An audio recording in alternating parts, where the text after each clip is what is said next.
Hello and welcome back to the Doctor Who Marathon. I'm your host McEdam, and today we're going to be talking about The Beast Below, written by Stephen Moffat and is directed by Andrew Gunn. We'll also be talking a little bit about the kind of prequel to the episode, Meanwhile in the TARDIS, Scene 1, written by Stephen Moffat and is directed by Richard Senior. This is the second story of the series 5 of the new era of the show, run by Stephen Moffat and starring Matt Smith as the 11th Doctor, and being the first episode in which he has his costume, and Amy Pond being like a proper companion. It has a lot of similarities with the story End of the World, the second story in the revived era, where the Doctor takes his companion to a far-off, distant future and sees a event that takes around, if not after, the events of the destruction of Earth or these solar flares. So it's very similar in that. Also, just like to add, yes, that is a reference to the Ark in Space, so that's a really cool little reference there.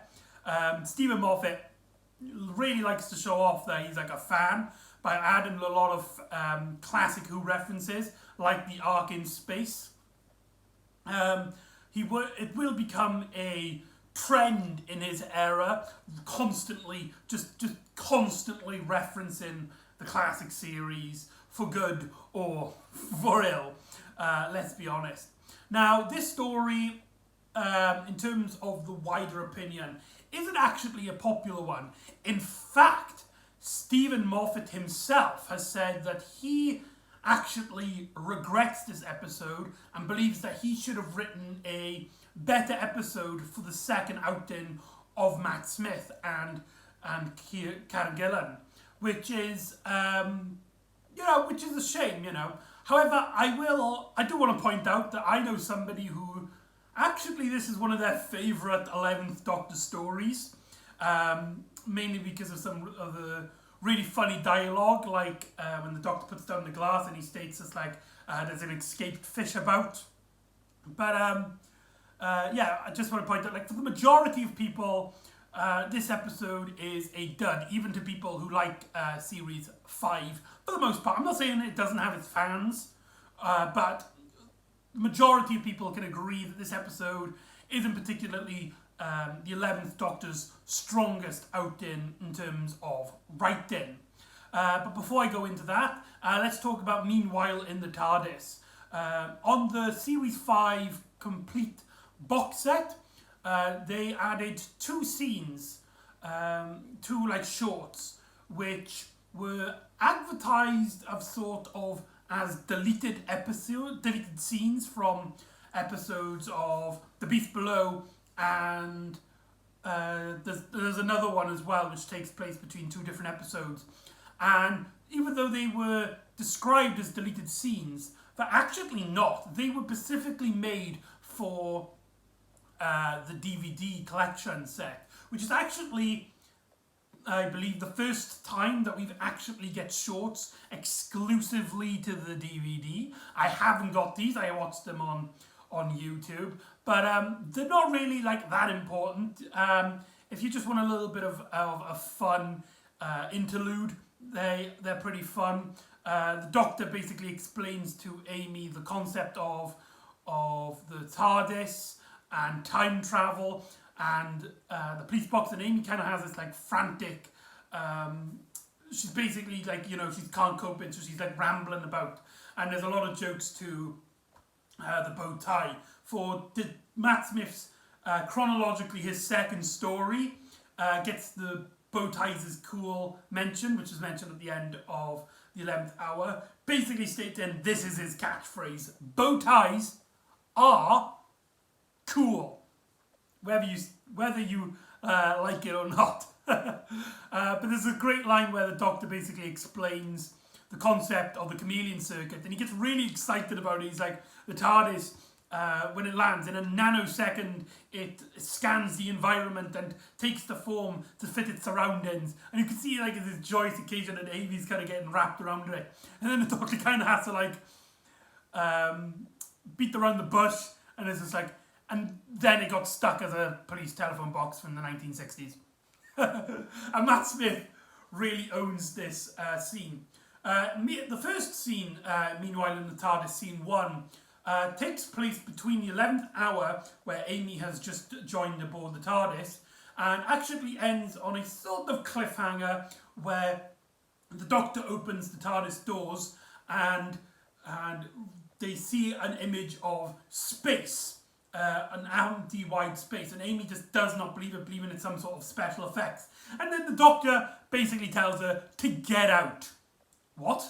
No, seriously, get out. And he pushes her outside the TARDIS into space. Could you imagine if we didn't get the Beast Below? Can you imagine if that was the last story? It would end with the Doctor murdering his companions for seemingly no reason. So that is, meanwhile, in the TARDIS, scene 1. It's a pretty decent little epilogue to the series. It really should have been part of the episode.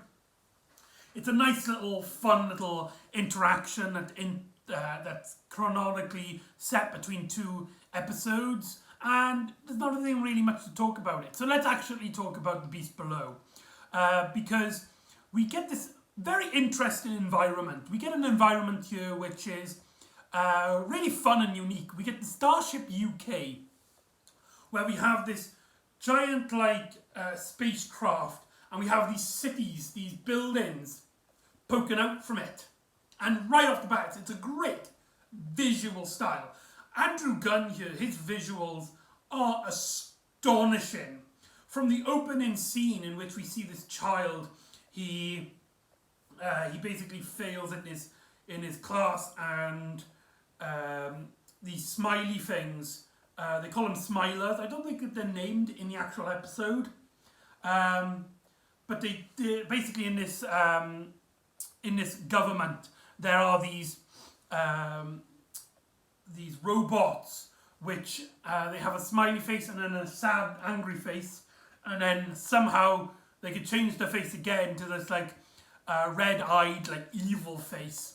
And this boy, he has failed his class, and this girl tells him, it's like, you got to walk back to London because you failed your class. If you try taking the elevator, they'll send us to the Beast Below.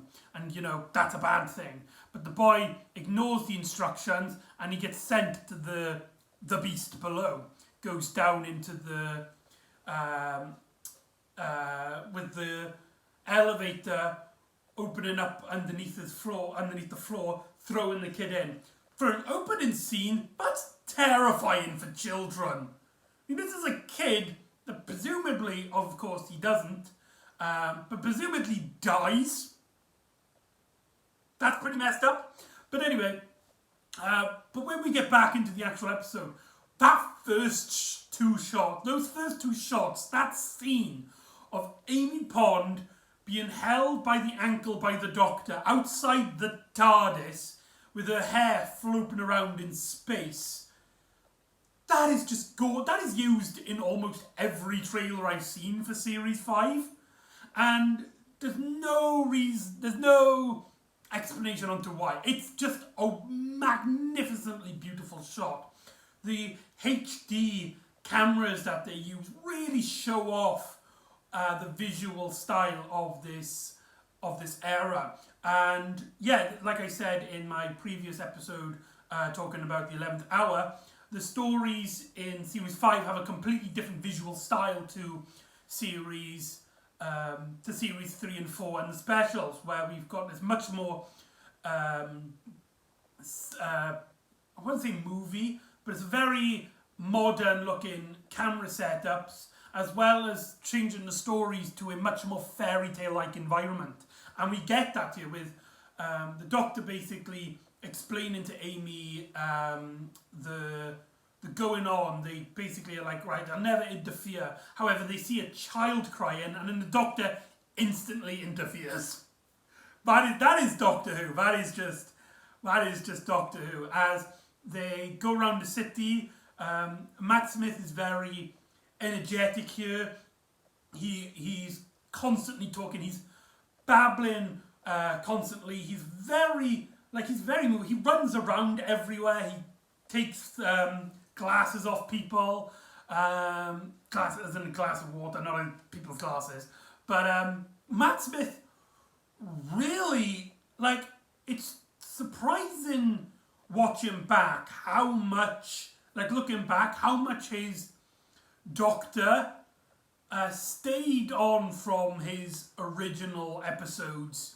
With other Doctors, you get that like growing period where not like the earlier episodes are bad or that it's completely different to what they played before, but usually you get this scene where like all the Doctors are energetic, they're new, they're fresh to this role, and then they kind of like calm down and they settle into the role.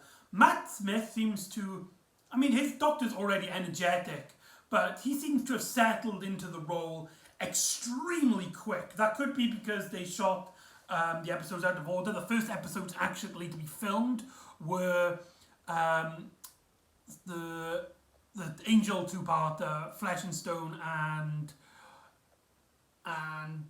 Time. No, it's not Time of the Angels. I think it's Time of the Angels or something like that.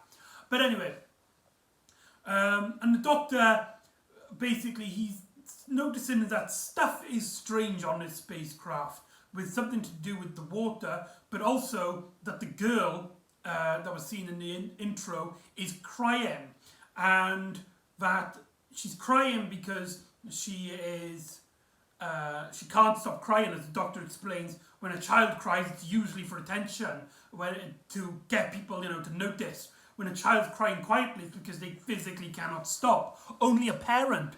All parents know that. And then Amy's like, so you were a parent once, and the Doctor just like stares at her, referencing to the fact that the Doctor had a family. In fact, he had a granddaughter, Susan. Again, Stephen Moffat's referencing to classic series here. And the Doctor essentially makes Amy go on her own little mission. I think he's trying to basically test her out, or basically he's looking for this more, he's more interested in this water conspiracy, as well as letting Amy like explore the child and the environment on their own. Basically having a back of the ranch storytelling, but in a way where it kind of feels like the Doctor's kind of like testing Amy in a way, like in End of the World, where that happens, where the Doctor and Rose split out in that story. Similar thing happens here, although the Doctor seems to intentionally put Amy in this situation for a change. It kind of reminds me a lot of the Seventh Doctor, where he would do that a lot with Ace, put her on like not missions per se, but get her to find information for him. So yeah, missions, shall we say. And this helps with the characterization of Amy, as we learn a bit about her as this young girl basically learns about Amy, and she's being this energetic, this frantic character that Karen Gillan absolutely nails down. Although her scene here feels rather pointless to the plot, as they go down and they learn that there's these worm-like things coming out from the ground, and we never really get a payoff to this scene.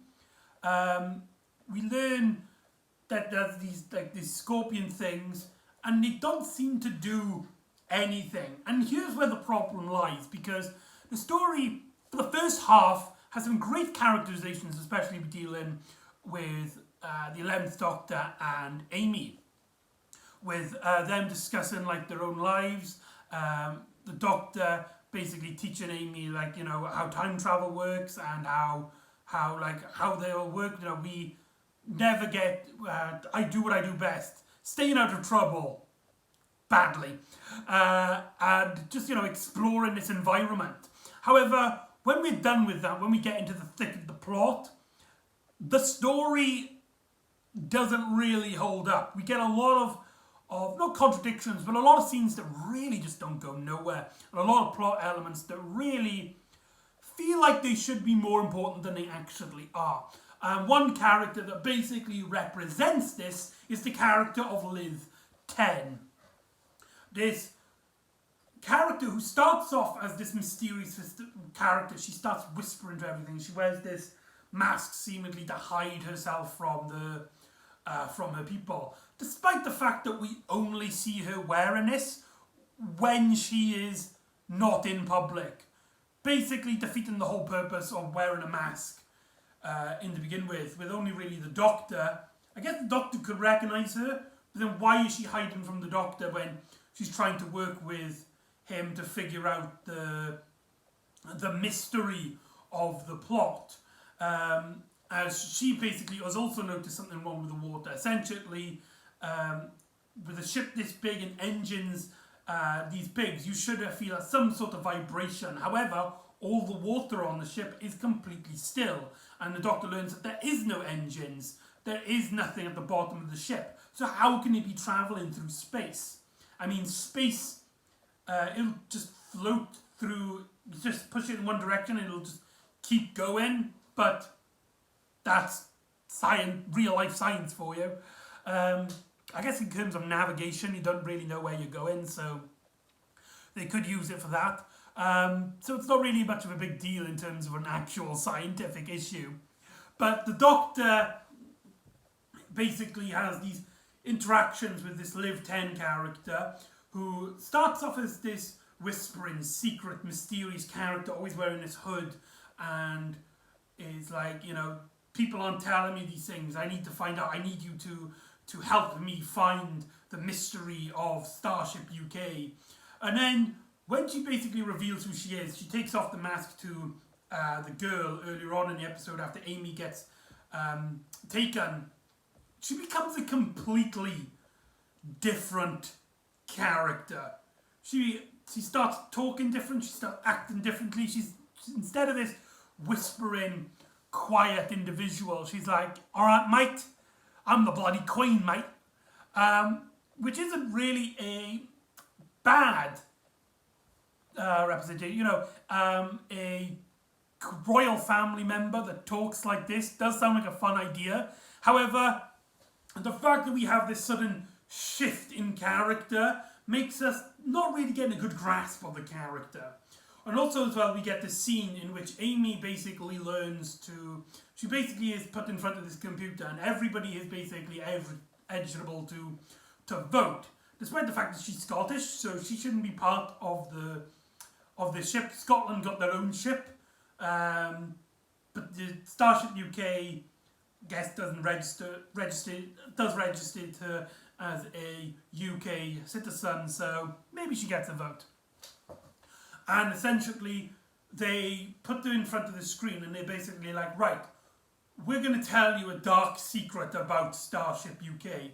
You have two options. You can either A, protest, or B, forget, and continue your lives as normal. We hope that you pick forget. And let's be warned. Let me warn you that if you learn to protest, and 1% of the population decides to protest, then the entire project gets turned down. Only for Amy to have all of this stuff like bombing into her head. Andrew Gunn's directing in this, he goes up to the camera and you can see these images quickly flashing on her eyes. Stunning, absolutely stunning, and it really hits home the idea that she's learning all of this information, and then she kind of like wakes up and she's suddenly got like all tears down her eyes, and she looks at her hand and she's pressed the forget button, basically revealing that whatever secrets this place is hiding, it's so terrifying that she decides to forget. It's so horrible she decides to forget. And also as well as another option where you can record a video for yourself, and she has. And she basically is like, whatever you do, get the Doctor off this ship. You cannot let him interfere. Only for the Doctor to basically come in and it's like, Amy, what is wrong? What's happening? As they learn about this system of protest or forget, and everybody gets to vote every 5 years, and every time people choose to forget. And the Doctor tinkles with it because it doesn't register him as human, as a Time Lord. There's this great little line in which Amy asks the Doctor, it's like, you look human, and it's like, no it's not, you look Time Lord, we came first. That's a great line. But the Doctor then decides to protest, and then all of a sudden they get thrown away into basically a trash can department, and get thrown into this like junkyard of sewer-like substance. Now, going back into this political environment of this Starship UK, if you think about it for 2 seconds, it doesn't really make a lot of sense. Especially when you learn later on in the episode that the conspiracy isn't about like some sort of bad guy and stuff. It is everything. Everyone has basically decent, if not honourable intentions in some way, shape or form. So the Doctor picks protest, and instead of him just remembering the thing and then the systems as it as a vote for protest, they get sent down the sewer. So that must mean that if anybody did pick protest, they would have been thrown down the sewer where we later learn that there's another option to press forget again, or these smiler things come out and they basically throw you or kill you and put you back in where they found you in this sewer-like environment. Like, can you see the issue here? That doesn't really make a lot of sense. I mean, it works when first time you're watching it, but it doesn't hold up on repeat viewings. And this leads to this resolution, which was actually a really fun scene, where there basically is like, what the hell is this? This is really disgusting. The floor doesn't feel hard. It's like a waterbed, and there's only food matter here. There's only food. And then the Doctor kind of realizes, as there's this massive creature-like sound, they're not on the floor. They're not in a room in a spaceship. They're on a tongue. The giant beast's tongue. Now, this is kind of an issue with geography, because if you go by the visuals of the Starship UK, we basically learn that there's this giant entity, this giant creature that's basically living underneath Starship UK. And if you go by the geography, the mouth is right down front and leading into the vacuum of space. And the Doctor and Amy, they get out of this by the Doctor basically making the creature sick them out so they don't get digested. From the angle of the outside of the Starship UK, they should have been sent to outer space.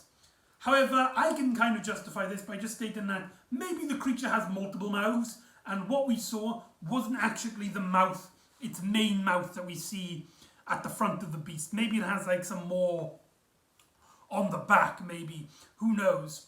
And so the Doctor's then put in this tunnel where he has to either forget or these smiley creatures come out.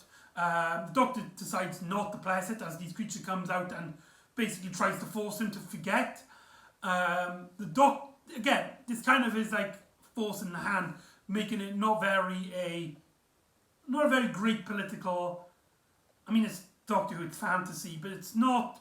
When we later learn the intentions, essentially, what happens is spoiler warning if you haven't seen this episode. It turns out this entire system was created by Queen Elizabeth X, and she is being de-aged constantly, and she's actually like 300 years old.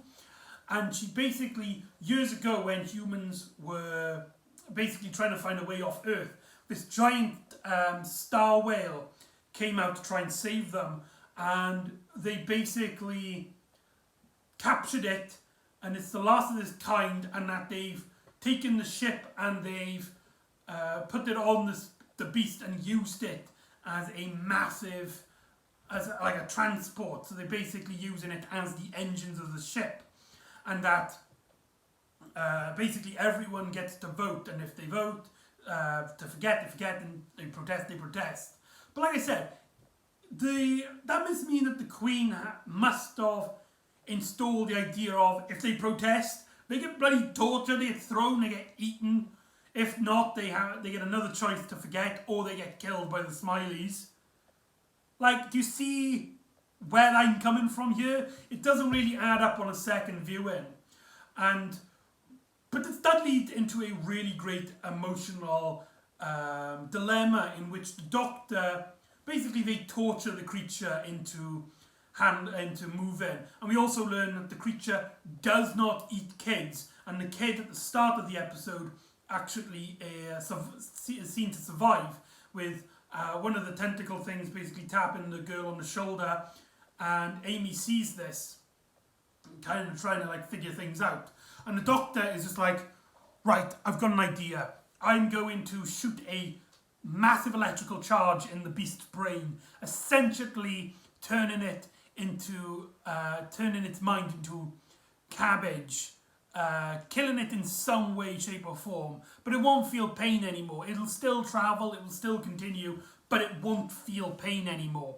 It's a horrible act, but I've got to do it. This is also the first time where the promise of the Doctor kind of gets mentioned, as the Doctor, when considering this act, is like, I'm taking you home, Amy, and then I'm not calling myself the Doctor. I'll give myself a new name because I won't be the Doctor anymore. Essentially saying that his name is a promise to do good, and this is not good. But in a way, it is kind of the best.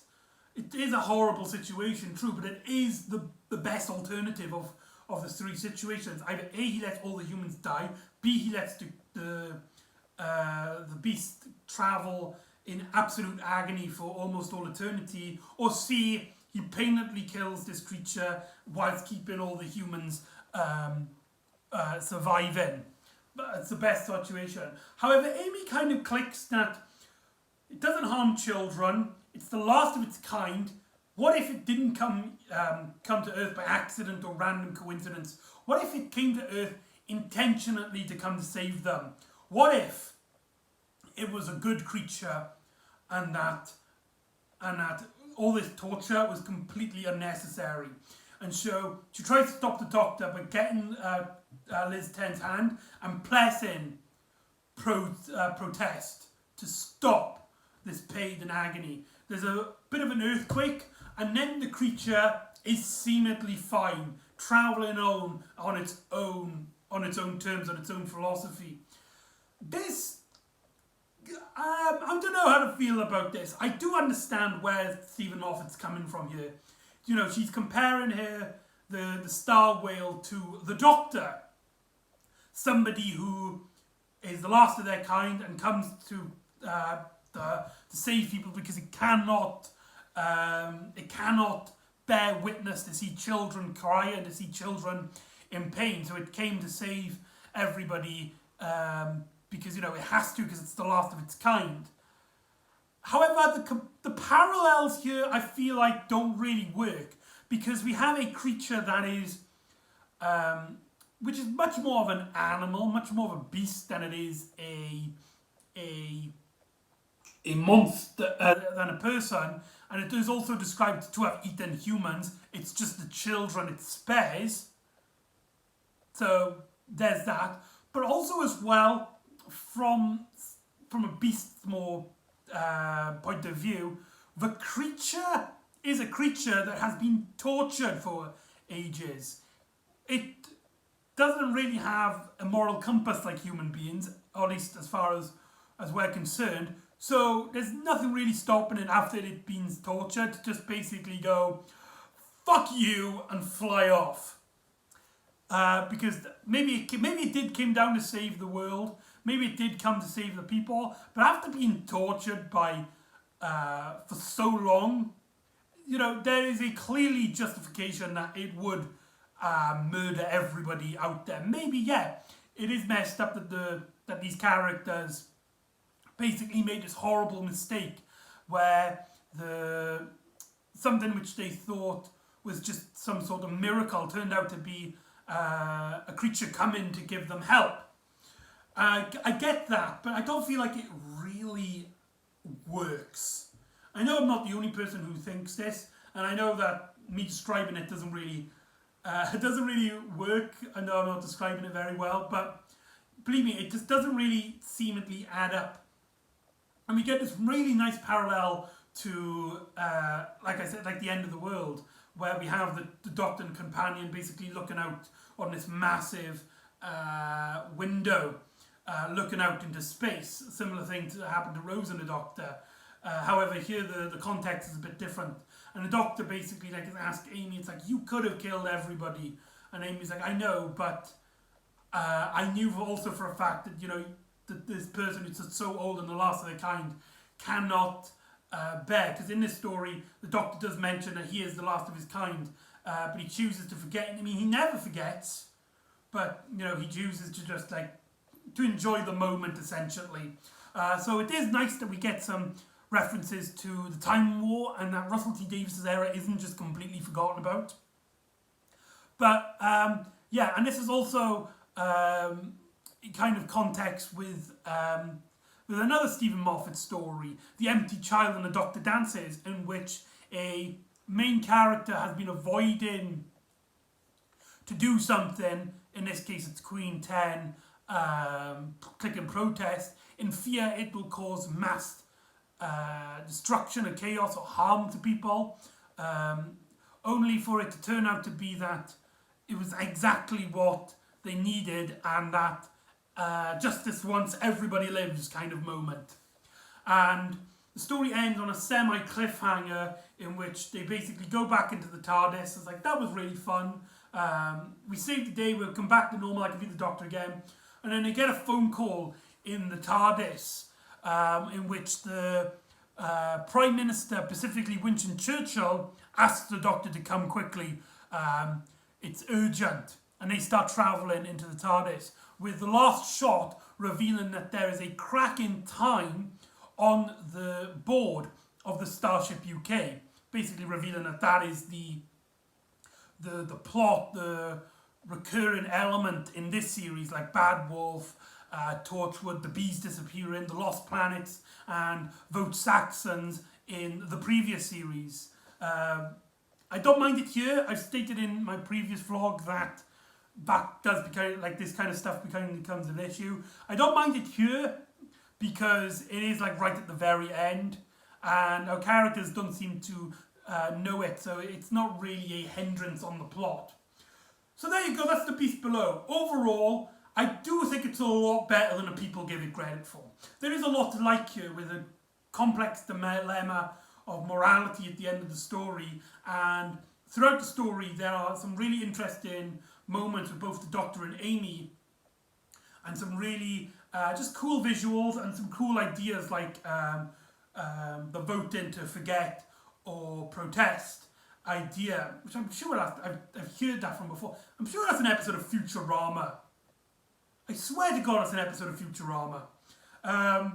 However, for the most part, it doesn't really hold up well. Most of the new characters in the story aren't that interesting, with the exception of Liz 10, although you can't really get a grasp on her character, as her character keeps changing, and plot elements set up by her aren't really paid off in a way that are kind of interesting. Like, there's this thing with this whole mask, and it turns out she is 300 years old. What if it turned out if it wasn't just her? Like, why did they need the 300-year-old thing? Because she could still have just voted normally and forgotten every 10 years. She would still be part of this terrible legacy of royal family. But now they've just made it so it's just her. That she might have been the one who catalyzed this idea. It doesn't really make that much of a difference to the story. Certain scenes just seem to filler in the narrative. And it just, overall, it's just a pretty meh story. However, there's a lot to like. Andrew Gunn's directing is phenomenal, and there's some really great visual shots here. The story just looks gorgeous, and there's a lot of great fun moments, a lot of great fun dialogue, and I actually recommend trying it out if you haven't watched it before. You might not like it, fair enough, but I do say it's a lot better than people give it credit for, in my opinion. A lot of people will say, like, say, 3, 4 out of 10. I'd give it a 6. I'd give it a 6. I like it enough to get a pass from this weirdo here. So there you go, that's The Beast Below and its prequel, Meanwhile in the TARDIS Scene 1. So join me next time when the Doctor and Amy enter World War II. The Doctor meets an old friend in Winston Churchill and a deadly enemy, the Doctor's greatest enemy, is somehow involved. So join me next time for Victory of the Daleks. And I'll see you next time on the Doctor Who Marathon. Ta-ra!